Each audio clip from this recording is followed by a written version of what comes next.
Thank you, Helen, very much. And our final speaker, making the case against the motion, VAT should not be charged on private school fees, is Ash Sarkar, writer, journalist, broadcaster, senior editor at Novara Media, which is a left-leaning online news outlet, as you all know. Her work there focuses on race, on gender, on class and power. And in addition to a very rich life, she is also a Spurs supporter. And her favourite players are Son and Vicario. And after an extensive bit of research, I can find absolutely no evidence that either Son or Vicario attended any single school at all, independent or state. Ash, what are you going to tell us? Well, thank you so much for having me, and it is a pleasure to be amongst you all tonight. I stand before you, a proud product of the state education system, but please don't hold that against it. Over the course of the evening, I hope to persuade you that not only do private schools dodge their social responsibility through their VAT exemption and charitable status, and let's be honest, the whole charitable status thing is a con, because providing the children of people who can afford tens of thousands of pounds a year an inflated chance of going to Oxford is not a charitable endeavour. I think we can all agree on that. But as well as finicking over tax status, I really do hope to persuade you tonight that private schools as a whole are corrosive to our society. And they're corrosive to our society because they rob other kids, working class kids, middle income kids, of opportunity. They're corrosive because they segregate children on the basis of class. And because the wealthy have the option of going private, private schools have facilitated the 14-year-long austerity experiment which has systematically underfunded the education of the 93% of British children who attend state schools, who don't go to independent schools. So quickly, show of hands, who here believes in the principle of meritocracy? Who thinks that one's talents should dictate how far you go in life? Great, you're all on my side. Because private schools don't operate on the basis of meritocracy, they operate on the basis of money. It is money and not merit that determines how far you go. There is a quid pro quo. If you hand over the equivalent of half the nation's average wage every year at a minimum, if you hand that sum over on fees, your child has an increased chance of ending up as a part of other elite institutions. And to be fair, the numbers, as Fraser reminded us, do back it up. 7% of the UK population attends private school for secondary education, and yet these pupils end up having a stranglehold on British public life. They produce 74% of senior judges, 59% of permanent secretaries in the civil service. They produce 54% of top journalists, and to date, 85% of British prime ministers. And I don't think that anyone would look at media or politics and think, yeah, we're really getting the best and brightest. There's no justifying these figures on the basis of talent, but what they show is that through networks, cultural capital, and actual capital, a handful of institutions produce the class of people who dictate the terms of public life. But it's not only the fact that we are governed by a class of posh mediocrities that should upset you. It's also that it takes away opportunities from poorer kids. Because again, that 7% of privately educated pupils, they make up over 30% of Oxford places, more than 60% of places at the Royal College of Music, nearly 70% of places at the Courtauld Institute of Art. And so what does that mean? It means that 7% of the most financially privileged pupils in the country get an unfair bite at the apple. And 93% of pupils are left scrabbling for just 30% of the spots at some of the country's top institutions. So don't tell me that private schools open up opportunities for working class kids, because the numbers don't lie.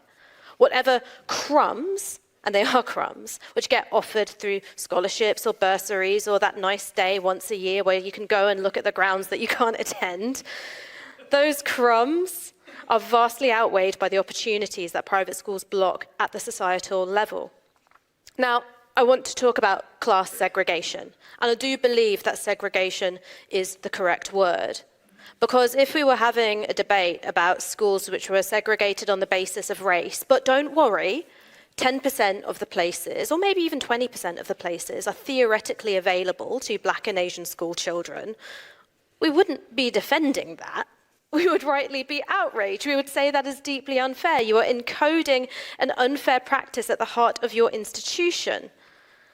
But here we are, debating whether or not it's right to segregate the best resourced and most well-networked schools in our society on the basis of class.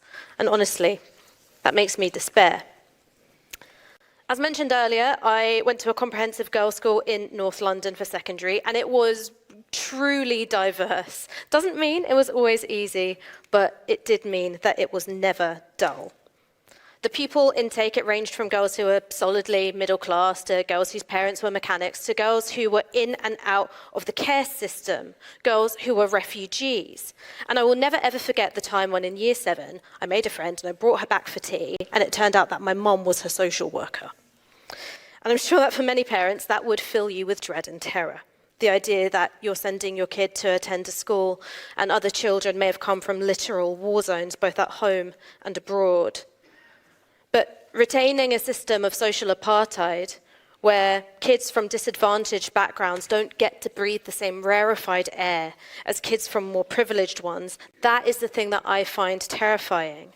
Because what I learned is that kids from those tougher backgrounds, they have so much to give. Because I learned a lot about life every day. And I learned a lot about life from the girl who'd come from Somaliland and she was having to learn English. Both the Queen's English that she learnt in her English lessons and the North London kind, which we were teaching her in the playground.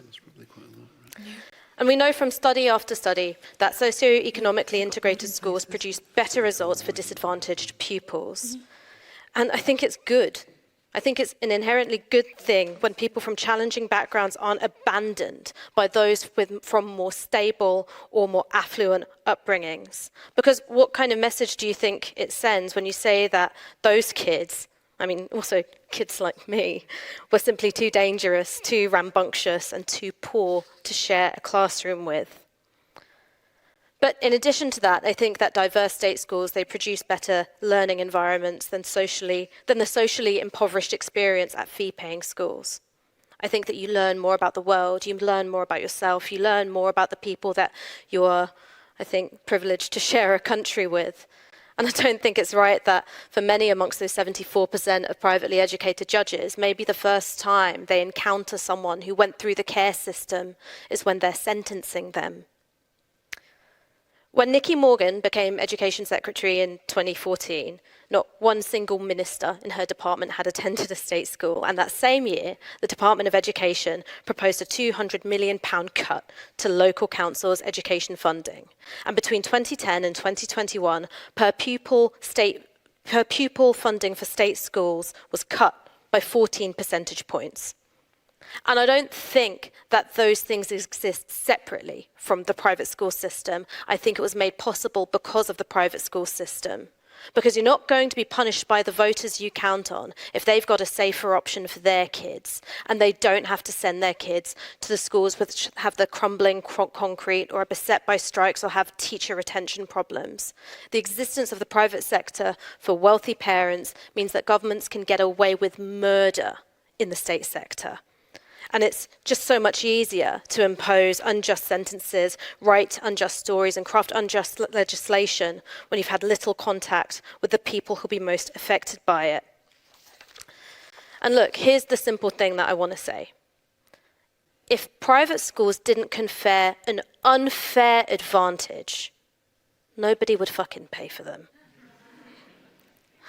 The existence of private schools wages war on meritocracy because it tells kids that having money will get you further in life than having talent, and that there's no need to understand the country even if you want to be part of the class who gets to run it. And I think that state schools at their very best can represent what the country can be in miniature. Socially mixed, a level playing field, a place where people from radically different backgrounds can learn from one another. And I think if we were serious about meritocracy, which you've all just told me you believe in, you would actually want to weaken the private school sector. You wouldn't want to let them get away with tax-exempt status. You wouldn't want to let them get away with presenting themselves as charities. And maybe you wouldn't want them to exist at all. But until that sweet day, where we no longer have fee-paying schools in this country, marring the principle of fairness that we should all live by, I'll settle for scrapping the VAT exemption. So please, I implore you to vote against this motion. Vote with your mind, vote with your heart, vote in favour of fairness, and vote against the VAT exemption for private schools.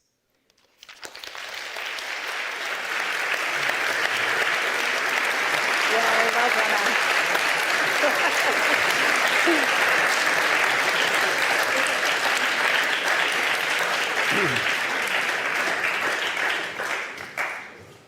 A strong, passionate speech there from Ash to conclude the 4 speeches. We're going to move on to the question and answer, but before we do that, I'm going to announce the result of the vote that you voted on before the debate. And the result of that is that 15% of you were undecided, 29% of you disagreed, and 56% of you agreed with the motion that VAT should not be charged on private school fees.